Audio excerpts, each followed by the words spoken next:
fun to find cars like this because different thinking, you know? In America, we sort of got used to engine in the front, transmission in the middle, rear end at the back. Every car was built basically the same, you know? Whereas in Europe, they experiment engine in the middle, engine in the front, engine in the back, front-wheel drive, rear-wheel drive. Well, another episode of Jay Leno's Garage, Pandemic Edition. We're doing today my favorite kind of car, original and unrestored. The car is a 1949 Citroën Traction Avant. I hope I'm saying that correctly. Just a breakthrough car, just an amazing automobile. I've always liked this.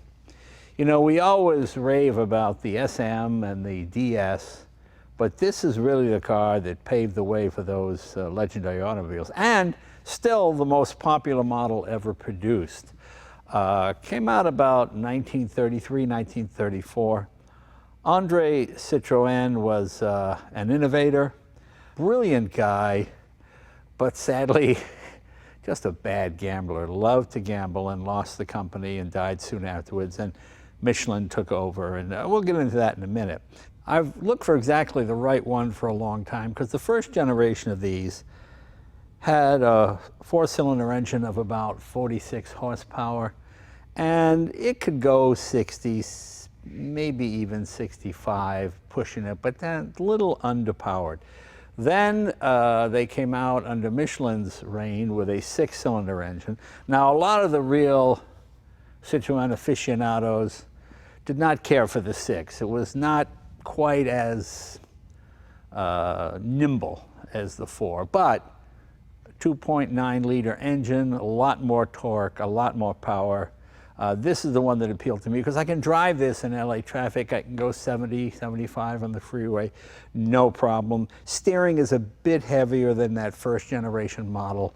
But with a lot of cars like Panhard and a few others, that first generation was revolutionary, and then things just happened. This car, I am the third owner of it, and as I said, original paint. It's a bit scuffed up, but it's been, I first saw this car, God, 15, 18 years ago, parked in the back of a garage, and I didn't have a whole lot of interest in it. And then over the years, I read about Citroën, and I read, oh, this is one of the rare six-cylinder models. Well, rarer. They built 760,000 of these between 1934 and 1957. Only a small amount of which were the six-cylinder engine because it was more expensive, it was more powerful. I think in France at the time, anything over 2.5 or 2.7 liter was taxed quite heavily. So this would have been the boss's car, you know, would have been a bit more expensive.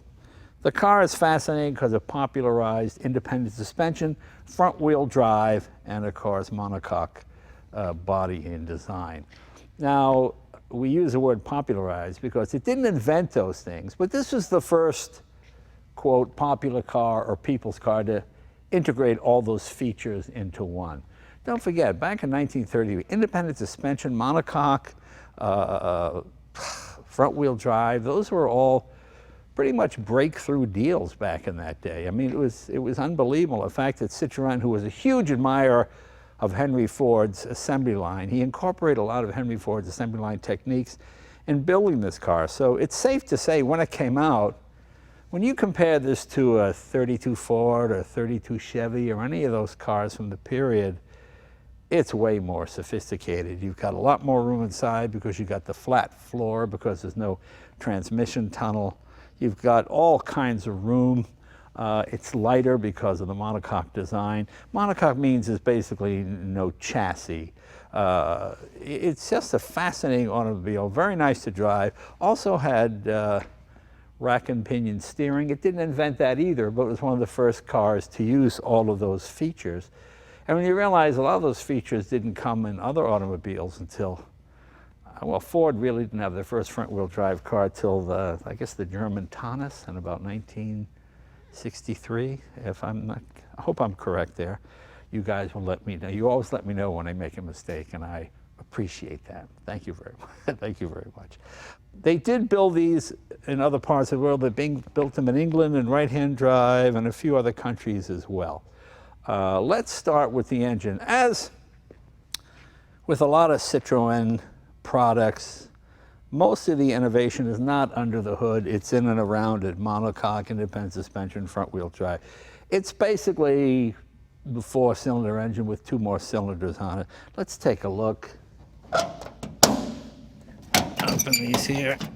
As you can see, fairly traditional design. It is overhead valves, not a flathead. Distributor, that's new. Well, you know, this car was last driven in 1975, so it sat for quite a while.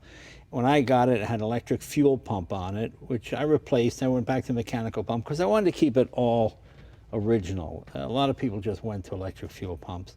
I like this pump because before you start it, right here you have a lever, which is a pump. Probably can't hear that, but see, now I'm pumping fuel into the carburetor to prime it. Right here you've got an oil level gauge right there. This is your reservoir for your master cylinder for your brakes. 6-volt electrics. I like to use these Optima dry batteries, you know, the ones that don't use any water, because you get no corrosion. You can see corrosion from the previous 6-volt battery that was in there.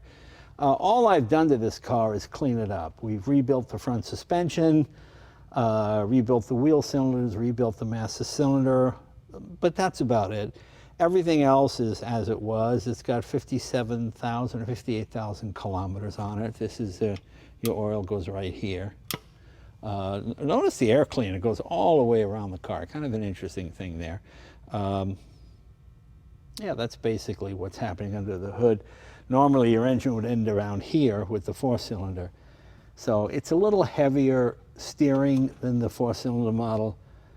And back before there were, you know, super highways and things, the 4-cylinder was more than adequate on a 2-lane road or whatever. But with this nice big 2.9 liter motor, you can drive it almost every day as a modern car. And this was sort of, if you enjoy French gangster movies from the period, Jean-Paul Belmondo and all those kind of guys, Charles Aznavour, the singer, you know, they would always be standing next to one of these. This was, well, think, in France, they sold 760,000 of them. Okay, I mean, that's a huge amount, especially for a country the size of France, you know. And the United States, it's a huge amount. So it showed you how popular the car was. And it was also the car of choice for gangsters. When you watch any of those French gangster movies, they always have the guys are smoking those French cigarettes and they're driving. A very romantic kind of car. Really, really cool. The 6-cylinder was developed, I think, about 1935. What happened was Citroën was a big gambler. I think he was driven into bankruptcy. He died about 1933, I believe. And Michelin took over the company and developed this particular version of the car. Let's look at the other side too. I'll show you the intake side. I like how these snap and lock. Come on, let's go around the other side of the car. Here we are on the intake side. You know, this car has held up remarkably well. All I've done is really polish these with this, using just as much metal polish as I could come up with. And they've come back quite nicely. There's a small, tiny amount of pitting, but that just adds to patina. And as I said, this is the original paint. Let's open this side. Here's your air cleaner here, your intake. Carburetor's right here, twin horns. As you can see, this is a pretty small car. It just seems big when you're inside it because there's so much room, but there's a lot of engine packed in there. It's a 3-speed, of which there was a lot of criticism back in the day. They felt when they put the 6-cylinder in, they should make it a 4-speed because of how cramped everything was in here. They just couldn't get another gear in there, apparently.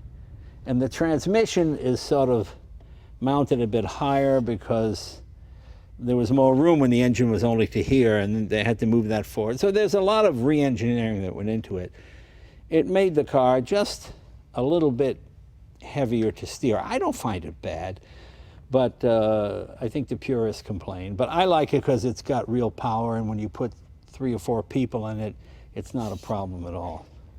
But everything is pretty much as it was. I have not restored any of this.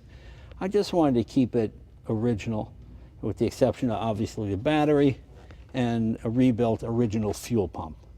That's pretty much it, I think. I mean, just nicely manufactured, the way the fan is driven there with the dynamo. Here we go. Come on, let's go around to the back. Okay, here we are at the back of the vehicle. This is the trunk. This was an option to move the tire out of the back and put it back here. You've got two locks here to open the trunk, lock it, pull both these handles up. This comes back, hits you right there, and then you're screwed. But as you can see, actually it's surprisingly heavy. Normally the spare tire would go up in there. That goes back a little bit. Not a huge trunk. Here is some French girl's dress left over from World War II. I don't know what this is. I don't know why this is back here. Expect to find nylons and chocolate and everything else back here as well. But you got a little tool kit and a few other things. I don't know what this little thing here does. Never quite sure what that was. Oh, it's got a light bulb in it, of course. All right. Yeah, but it goes back there a little ways. See, and the bumper folds down too, which is unusual, but it's quite a heavy trunk. I don't think Madame would find that to be helpful. Gas cap is right here, of course. I like the fishtail. That's not an American thing, but quite popular. What's really interesting is how much room there is in this car. I'm going to get in the back seat. I'll show you what I'm talking about. See, just some. Remember, this is not a big car, but look how much room there is inside. I mean, I have got the rear seat back all the way, and I still got plenty of leg room, and I have to lean forward to talk to the camera, but look, when I put my head all the way back, you've got all kinds of room. You've got pockets here to keep stuff, and I mean, it's really a big car inside. And it's really not much bigger than, you know, an American 32 Ford. But you've almost got limousine-like legroom back here. It's really, really fantastic. These suicide doors are great because they make egress, as they say, really easy. And typical French, really comfortable seats. You know, I was reading a lot of reviews back in the day, and the purists with the 6-cylinder, they thought the seats were overstuffed, so you're sitting too high, but you still got all kinds of room in here. And this one has all the options, or at least I think it does. You know, you got the fishnets up here to carry stuff. You've got your glove compartment. And the gear shift, just really easy to do. First gear, second gear, third gear. And of course, like American cars, reverse straight up, like it would be on a 3 on the tree. Notice it says here, do not push clutch when starting. We put that on there because the French do everything differently. I just love French engineering. This one, you do not engage the clutch when starting. You start it without the clutch because it's, I forget the technical reason, but the engine spins easier when the clutch is engaged and it's in neutral. But it's fine. Your handbrake is right here. The windshield is the coolest thing. This opens up all the way here. It's amazing how effective that is. And then you've got another one here that opens this vent under the hood. That unscrews. So you get it. You know, before air conditioning, they had all sorts of clever ways to bring air into the vehicle. And it really worked because on a 90-degree day when it's hot, that breeze, even though it's warm air, it's still cooler than having no air at all coming through. Speedometers here, you've got your gas gauge right there, battery ammeter, water temperature, oil pressure. And and the coolest part are the trafficators. I'll show you those on the road. Those are really neat. I love the banjo steering wheel. Nicely done here. I think this is Bakelite. I'm not sure. You know, Henry Ford loved Bakelite, and I think André Citroën took that from him. And you've got visors, and you got your windshield wiper up here. As I said, they made this car from 1934 to 1957. And even when they were building the DS, they built this alongside it. And you know the pneumatic suspension in the DS, you know how you can raise one wheel, all that. The later version, the last versions of these, they incorporated that suspension. But these were so popular. This was such a loved, well, this would be the 32 Ford of France. I mean, it's that same sort of love. They made hot rods out of them. They raced them. As I mentioned, gangsters loved them. Police used, I mean, everybody used these. They were just fantastic cars because it was like Jaguar in England. It was a lot of car for the money. You know, Jaguar had a 6, so did Aston Martin, but Jaguars was everything was half the price, you know. And the same thing using Henry Ford's technique. Oh, there's the horn. There you go, right there. Well, we should probably do this while we're driving. Ready to take a ride? Come on, let's do it. Okay, we've got it up on the lift. I forgot to mention this, since we'll put it up, show you what it's like underneath here. As you can see, there's no rust, hardly at all. I mean, there's surface rust, but that's it. As you see, we cleaned up the gas tank quite a bit, repainted it. It was actually all right. New muffler. Shocks are okay. Those are the old Houdays. See the shock, and you got your independent suspension and all. Okay, notice how smooth it is under here. With that nice flat floor. Obviously no drive shaft because, as I said, it's front wheel drive. But everything is nicely original. This car was well maintained, well taken care of. Proving, you know, you can keep a car your whole life if you just take care of it, you know. All these need a routine maintenance. Change your oil every 1,500 to 2,000 miles. Okay, see, we changed the oil. Last time we did it was 8/3/19. With new gaskets and painted that. We only replace parts as we need to. As you see, that whole new front end is all new. All new suspension pieces, all new lines. Hydraulic brakes, of course. Here we go. Yeah, let me turn it around and walk back the other way. Here's your see, the transmission's right in the front, which is obviously very unusual, but not for Citroën, because that's the way they do things. But pretty neat. Okay. Obviously, all new brake lines, as you can see. Safety, obviously, very important. And these drives here, the front-wheel drive pieces. Those are all new. New rubber bushings, but other than that, it's pretty much original. I mean, this is a 71-year-old car, and look how nice it is underneath. No rust. Just, as I said, little surface rust, but that's okay. I think this is the original exhaust system. The only thing we did, as I mentioned before, was the muffler, so pretty good. All right, I think it's time to go for a drive. For real. You know, this windshield is really fantastic. I mean, it's a very hot day today in Los Angeles, and it's actually quite cool. Plus, you got the other vent, which blows down on your feet. Very clever thinking. I'm not sure if I mentioned this before. This is the original interior and the original headliner.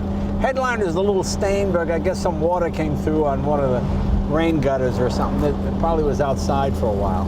But for the most part, for an original 1949 car, it's in very nice shape. It's only got, as I said, 58,000 kilometers, which is what, 28,000 miles, something like that. So that's nothing. It just sat for a long time. The original owner was French. He bought it in France. He brought it here, drove it to 1975, parked it. Then the guy I know has a garage. He put it to the garage, stored it for him for, I don't know, almost, well, to the first time I saw it 15 years ago. And then I finally got it about 2 or 3 years ago. But I always wanted to wait for the 6-cylinder because it just has the torque and the power.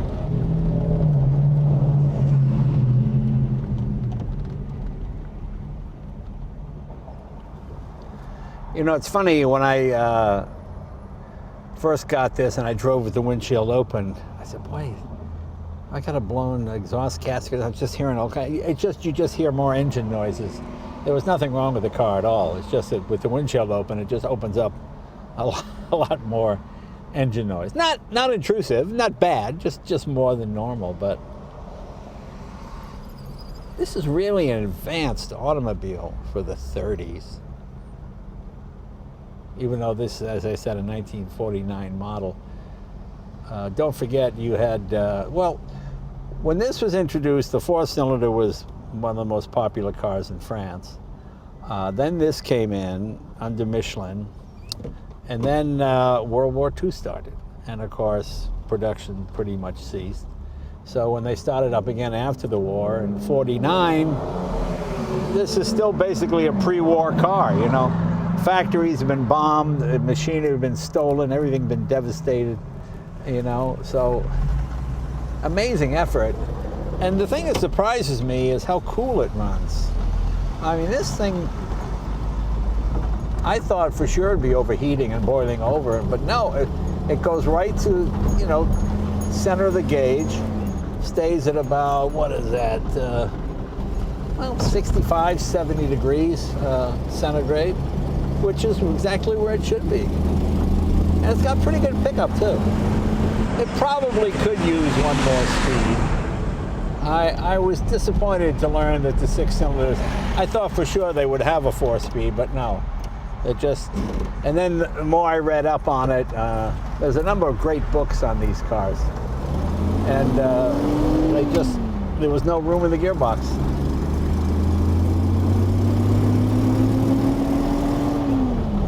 That being said, it's reasonably long-legged, so, you know, 70 miles an hour on the freeway, not a problem.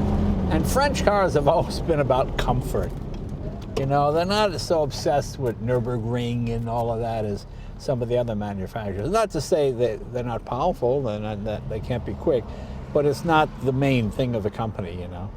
And I love this gear shift. I mean, it's really fun. And when you take people for a ride who haven't been in one of these, what are you doing? What is that? That's the gear shift. Why is it sticking out of the dashboard? You know, they're just so used to seeing it down here with a big hump in the floor. As you see with the flat floor, you know, when the Toronado came out in 1966, Americans were amazed. Look at that flat floor, front wheel drive. It's unbelievable. I mean, the French had it in the 30s. Also, I don't know if you notice how low this car is. Especially compared to other American cars from the period. And you know, once you're sitting in it like this, you look down that long hood and you see those two headlights and you feel like you're in some big Duesenberg or something with a long hood, but no, it's actually quite a small car. The French do a nice job with manual transmissions for some reason. You know, my Citroën SM, oh man, that's the best shifting car, at least stock shifting car I've ever had. It's really, how are you, buddy? You see, people like this car. And the trafficators are really cool. Here, let me show you. It seems so involved to build a trafficator. You know, you've got to cut a hole in the center post, you've got to wire it, you've got a hinge, you've got to have a thing that opens and, I mean, just supposed to just a blinking light like we had in America. But then again, taillights were not standard in America in the 30s. I mean, signal lights, you know, turn signals. The French had it in the 30s. But this 6-cylinder makes all the difference. I can't emphasize that enough. I don't know why some people were against it when it came out, because it's silky smooth, all kinds of torque. I mean, I've driven the 4-cylinder. I just thought, it's a little too buzzy for being in LA, you know, and going up hills with people in it. I'm going to be holding everybody up. Whereas with this 6, man, it just pulls very, very nicely.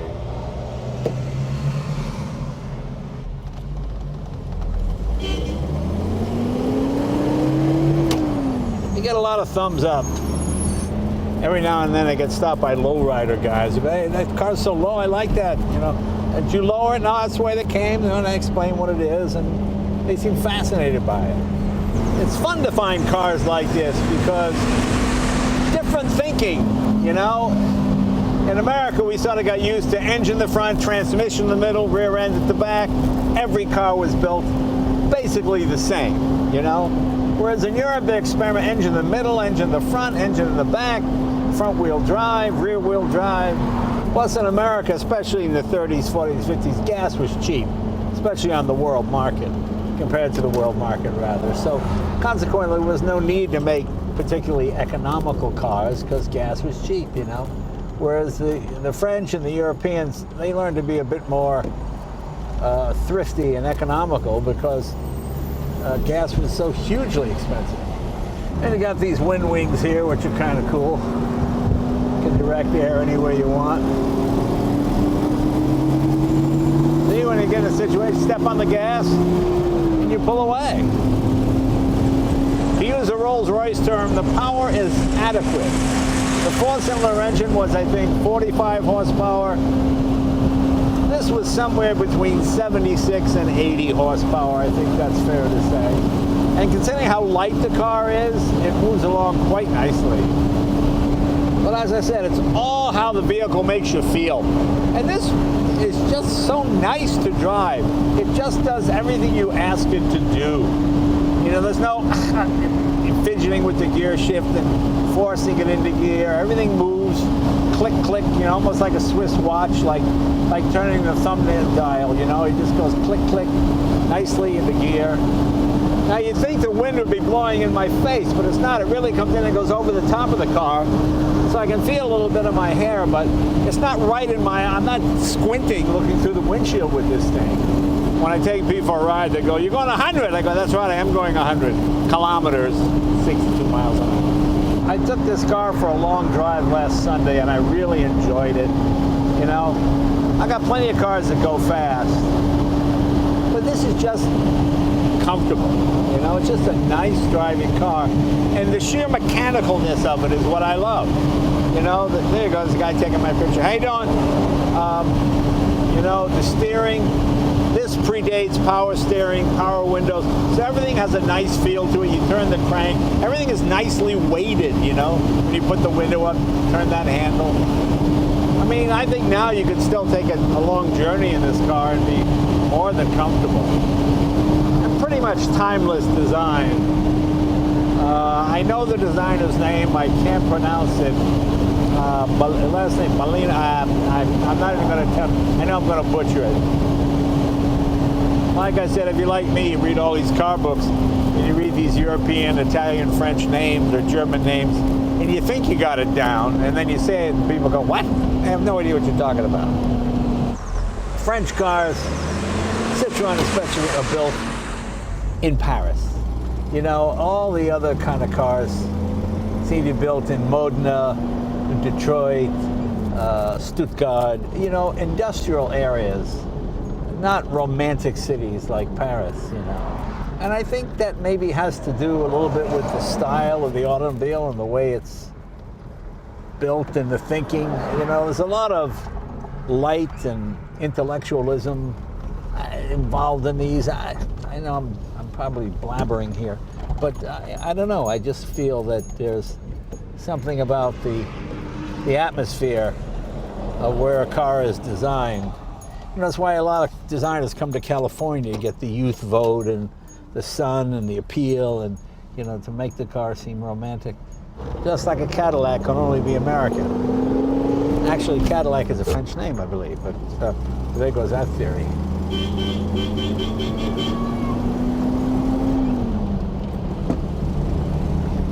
Anyway, I just enjoyed driving this car.